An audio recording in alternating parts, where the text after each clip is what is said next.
Hi, my name's Katie and welcome to my channel. So the last video I made was basically a week of me trying to go zero waste, so no trash at all, and it was very stressful and difficult to say the least. But throughout those weeks I learned lots of things, doing research to prepare myself, and I would like to share them with you. So I have 6 reusable swaps or eco-friendly swaps / alternatives that you can use to replace single-use products in your life. So single-use products are really bad because our society has gotten accustomed to using them, and that is a really bad habit because they will probably never get used again and go into a landfill. So in Hong Kong there isn't much landfill space already, so that is bad, and it takes tens of thousands of years to disappear. And especially when they go into the ocean, they just break up into smaller pieces, but they never disappear, and fish eat them. And we eat fish, so that's even worse. Quick public service announcement. I got a whale tapestry, and the huge whale that you see on it is called Jellybean. Sorry, it really doesn't get enough recognition. So yeah, continue. So the first alternative is a metal straw. So I feel like this one everybody's known or talked about or tried because there's a trend of being a Bisco girl and saving the turtles. And that is great, especially the saving the turtles part, because you aren't only saving the turtles, but you're saving basically the whole marine life as well. So metal straws are really good because plastic straws, every time you drink something out of them, you also inhale or drink up the chemicals or plasticides within the straw. And that is bad. And especially when you compare it to metal straws, that is such a better alternative. And you can reuse metal straws and they last up to 2 years, so that is a bonus as well. And metal straws are my personal favorite, but there are also glass straws and bamboo straws, which are all reusable as well. So when I go out to school or to eat, I bring out this little pouch. So these are the things that I carry around. So I carry 2 straws, one bubble tea straw and one normal straw, but I don't know why you wouldn't drink bubble tea, so it's always nice to have them around. And the straw cleaner, because I tend to wash my straws straight away because I don't like taking home a dirty straw. I also carry 3 bamboo utensils, and these are great because they are much better than plastic ones that sometimes you have to pay for in stores. The second alternative. I cannot stress this enough, shampoo bars and soap bars are so much better than liquid soap or shampoo that comes in plastic containers.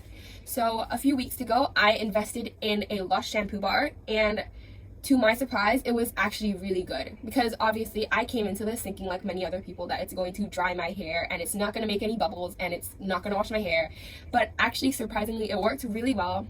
And in case you guys don't know how to use it, you just put it in your hair, like you put the bar of soap in your hair and you scrub and there will be bubbles. Wow.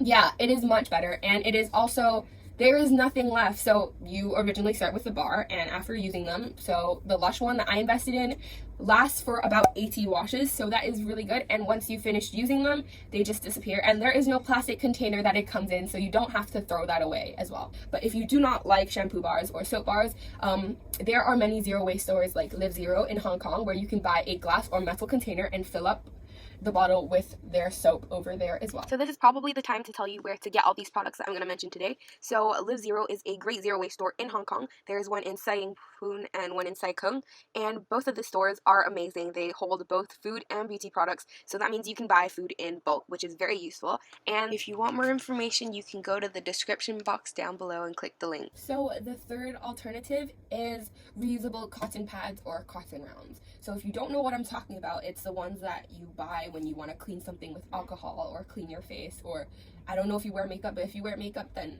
take makeup off. So reusable ones. So I got a pack of 20 for I think $80 or $60, which is a great price in comparison to the ones that you throw away each time you use them.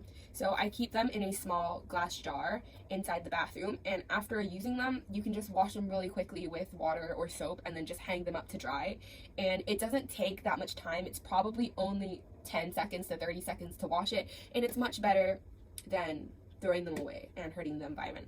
So they look like this, and they are very soft and very useful, and the ones I got only came in 3 colors, but they come in many other colors as well. The fourth one is a little bit self-explanatory, like a metal straw, but it's a reusable shopping bag.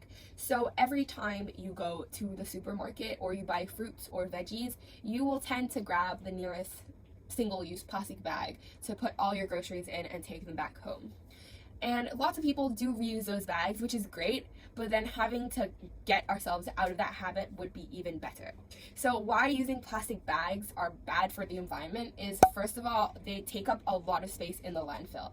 So since everybody's so accustomed to using them and throwing them away immediately, then they will go into the landfill like always and take up more space. Secondly, lots of factories produce plastic bags, and factories, they release lots of greenhouse gases, and that just spikes up the carbon emissions being released.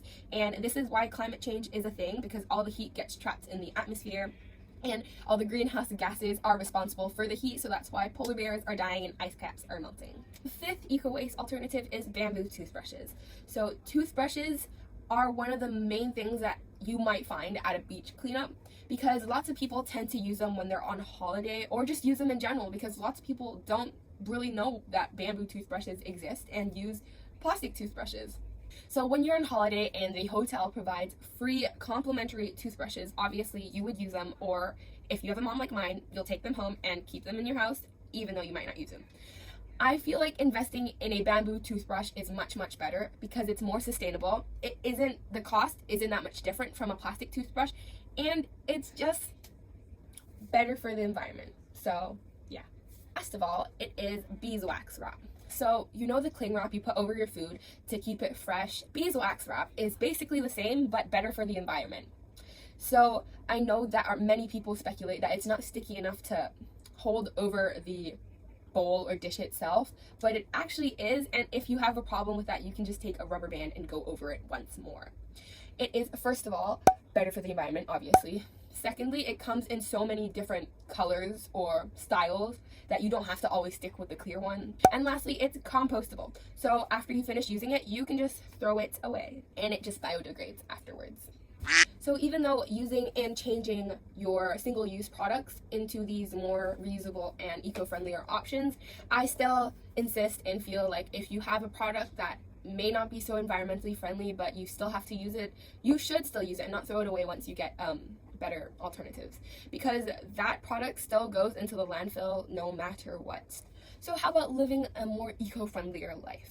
So I feel like the term eco-friendly spans across a lot of things, and one of the first things is your carbon footprint or your carbon emissions. So private cars in general take up a lot of carbon emissions. So when you have a car or your own private car, it is a luxury to have, I understand. But I feel like public transport is so much better because it reduces the amount of gas produced by the car's engine and the amount of oil you have to use every time you fill up your car. The second way you can live a more eco-friendlier life is the 5 R's. The first one is refusing, reducing, reusing, recycling, and rotting, also known as composting. So refusing. Basically, it's very hard to refuse a sample when you go to the supermarket because it's basically a free food sample that you don't have to pay for. But sometimes the little tiny plastic container pots or plastic toothpaste that come along with it are really bad. So the first step into being more eco-friendly is probably saying no. Secondly is reducing. So reducing the amount of stuff you have. By doing that, it's probably taking away lots of plastic elements in your life. It's not throwing them away, but acknowledging that you have the habits of using these and just eliminating the habit. Because I feel like lots of this does stem from habits, and when you see and grow up in a society that has taught you to use these, it's really hard to get rid of. Third of all is reusing. If you have plastic bags or containers that you use in stores or you've gotten from stores, you can use them when you go grocery shopping or wet market shopping. Fourth is recycling. It's really important to acknowledge that there are different recycling containers and requirements. And if you check out the Instagram post, I have more information on that. But one tiny mistake, like not cleaning out the bottle properly or taking the bottle cap off, can basically mean that your bottle doesn't get recycled, which is really bad. And lastly, it's rotting. So in my previous video, I explained that there was a composting society or community in Hong Kong, which is free of charge for one person unless you wanted to pay for more. And it's very convenient in all sorts of places, and you can just try it out. So why is this all important, and why am I making this video? So right now we live in a linear economy. Take, make, break, and dispose. So you take natural resources from the earth, you make them into something, you break them down, and you throw them away, never to be used again. I feel like this system is so bad and is basically setting us up for so many problems in the future that we have to worry about. So I feel like a system right now, or an economy that's trying to take place, is the circular economy. So basically, a circular economy, if you've never heard of it, is as a company, your products can be made in a type of way that once a consumer has stopped using them or they don't work, they can be broken down back into individual parts where they came from and built into something else, which is great because it means nothing goes into the landfill. This doesn't only apply to living zero waste, but it also applies to being a better person to the environment in general. So right now, our resources in our environment are slowly depleting, and basically the supply and demand scale isn't really balanced because the demand of stuff that we need isn't really matching the amount of stuff that we're getting. If we pull a large amount of stuff out from the earth and we don't give the earth time to grow it back and keep taking more and more, the outcomes or the result of the products will be worse and worse each time, and there will be less and less. So we have to find a way to balance both sides. Otherwise, we are taking too much and we cannot get enough back to make sure that everything's sustained or sustainable. In addition, in your personal life, you can also save so much money. And I know that investing into all of this at once might not sound like the greatest idea for your bank account because it can basically make a huge dent. But long term, you wouldn't have to worry about buying utensils or straws or the small things, which in the long term can make a big sum. So technically, you are saving money in this whole process, even though you aren't. It doesn't look like it in the first place. Finally, this is only for the people who really want to do zero waste, which I urge you to do, even though I'm trying to become more zero waste myself. You can become lots more healthier because you are basically stopping yourself from all the junk food and unhealthy food, which most of that comes in packaging. So when you are saying no to packaging, you're also saying no to lots of bad things for your body and going to more healthier options. So yeah, that's the end of my video, and I really hope that you will consider these and implement them into your life as well. Bye!